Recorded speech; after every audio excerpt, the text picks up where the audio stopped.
Well, I'm glad you're here watching my video on YouTube. The fact is, I don't know how long this will be up, since YouTube has decided to start censoring me and pulling down my videos. But don't worry, you can watch this video on rumble.com/randpaul, where I post all of my content. Love to see you over at rumble.com.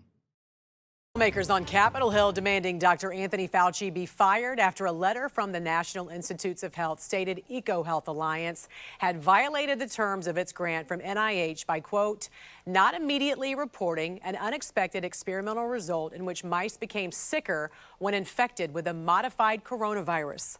The lawmakers say this is proof NIH-funded gain-of-function research in which a virus or other pathogen is modified to become more virulent or infectious to humans. Kentucky Senator Rand Paul, one of the lawmakers who says Dr. Fauci should be fired for lying under oath. Senator Paul, good morning to you. Thanks for joining us. Good morning. Good morning. Thanks for having me. You have said for months now you believe the NIH funded these experiments which caused viruses to gain function during experiments with bat coronaviruses. What first led you to suspect this? You know, Dr. Fauci has indeed repeatedly lied about this. We looked at the original research as it was published in the scientific journals. And even in the scientific journals, they're not hiding the fact. This has been in their papers. Dr. Shi of the Wuhan lab, the lead bat scientist, writes in her papers that she got the money from NIH, specifically from the part of NIH headed by Dr. Fauci. But she also writes in her papers that they took unknown viruses, combined them with the SARS virus, which was a previous coronavirus that caused an epidemic in 2004. They combined these viruses, create a new virus that's never been seen in nature, and that new virus infected humans. And so the thing are humanized cells. So the thing is yes, they've been doing gain of function. And our point all along is this type of gain of function research may well have been what they used to create COVID. And we don't have absolute proof that they created COVID, but what we do have is a lot of indications that this virus came directly from a lab and didn't come from animals. Senator, during a recent interview, Dr. Fauci denied it and said he did not lie to Congress. And he added this, that it was molecularly impossible for the bat coronaviruses being studied in Wuhan to develop SARS-CoV-2. And he said, quote, and yet when people talk about gain of function, they make that implication, he says, which I think is unconscionable to do, to say, well, maybe that research led to SARS-CoV-2. What's your response to that? He's once again lying. He's misdirecting you down a straw man argument that we aren't making. None of us have argued that the viruses that have been published are COVID or are close enough to COVID to have become COVID. What we're arguing is that the technique of gain of function could have been used to create COVID. The Chinese have not been stupid enough to release that they have created COVID, nor are they stupid enough to release that they have a virus very close to COVID. So if it exists, it would have been in the Chinese database, and they would not have actually told us about this. But one indication that the Chinese may well have developed COVID is they asked for money from the U.S. government. Why we're giving them any money, I don't know, and Fauci continues to be for it. But they asked for money to make a specific change in what they call the furin cleavage site. This is how the virus attaches to the cell. They asked for money to do this research, and what they wanted to insert into the coronavirus turns out is exactly what is in COVID. So they were asking to do an experiment to create something that looks very much like what COVID turned out to look like. Now, we didn't fund that one. It was one of the few we didn't fund. But yes, the technique and the ability that we helped them to learn, we helped to teach the Chinese this ability has led to, I think, this pandemic. And it could lead to worse. And that's why I'm saying investigate it in Congress, in committee. Let's make sure this doesn't happen again. COVID has a 1% mortality, and that's bad enough. That's over 5 million people have died worldwide. But what if the virus they create next time has a 15% mortality or a 50% mortality?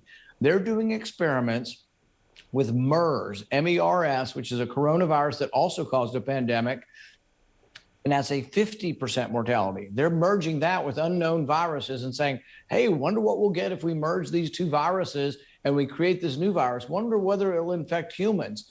That is a recipe for disaster.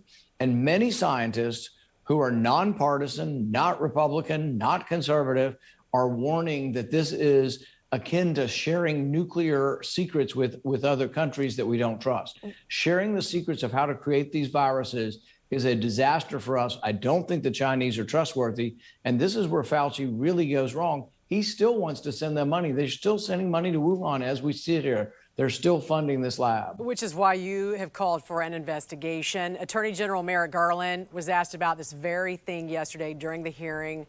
What did he say? Will we see one? Well, it's a little hard to interpret. Officials like Attorney General Garland are used to not giving any answers. So when he was asked whether or not Fauci is being investigated for lying by Senator Cotton, he sort of said, oh, we can't comment on investigations. And you can take that one of two ways. Either he was just brushing off the senator so he'd have to give any information, which is probably it, or there actually is an investigation and he can't talk about it. It's hard to tell from his response, but you could read his response as saying there is an investigation. I'll believe that when we see it. But there should be. Look, they went after Roger Stone. They've gone after Republicans for lying to Congress, supposedly, and yet they are turning a blind eye to Fauci. And Fauci is a menace. He is a danger to our country and a danger to the world because he's a big fan of gain-of-function research. And he's actually said that, we might lose a few people, but the research is worth, the risk of a pandemic. I think most people related to the 5 million people who died would probably beg to differ about that. And before I let you go, Senator Paul, I want to ask you very quickly, switching gears as we talk about some of the spending bills on Capitol Hill. West Virginia Senator Joe Manchin raised concerns regarding the billionaire tax that Democrats were hoping could pay for the spending package. He explained, quote, I don't like the connotation that we're targeting different people. They've contributed to society. They've created a lot of jobs and invested a lot of money and given a lot to philanthropic pursuits. It doesn't matter how much this bill is pared down, evidently, for some Democrats, if they can't agree on how to pay for it. What are you hearing right now on the Hill? Where are Democrats right now? Where is all of this in regards to both the infrastructure and the social spending bills? I've been pleasantly surprised at the resolve of Senator Manchin. He is an independent to his core. He's not taking walking orders from the socialists in his party. And like I've said, he's welcome anytime to come across the aisle to our caucus if he wants to, if they treat him poorly. But I do think that he is really asking the tough questions. Will these taxes they're putting on us help or hurt the economy? Most of the time when you attack rich people, they just raise the prices of whatever they're selling to us. So, years ago when they wanted a luxury tax to punish the people who were buying yachts, the rich people went to the Bahamas and bought their yachts, and the people who lost their jobs were the people making the yachts in boat yards in our country. These were average middle-class people. So you need to be aware of any time you say you want to, hurt the rich. You want to tax their super rich and wealthy cars. Maybe they go to Europe to buy them, or maybe they buy something else. But maybe it's the auto worker that makes $50,000, $60,000, $70,000 on the line who gets punished. My town, we make Corvettes. I've never been able to afford a Corvette or had one, and yet I'm all for the workers there who are making them, who many of them don't have Corvettes.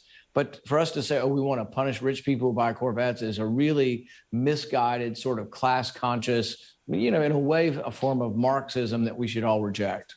Senator Paul, we appreciate you joining us here on the National Desk. Have a great day. Thanks for joining us.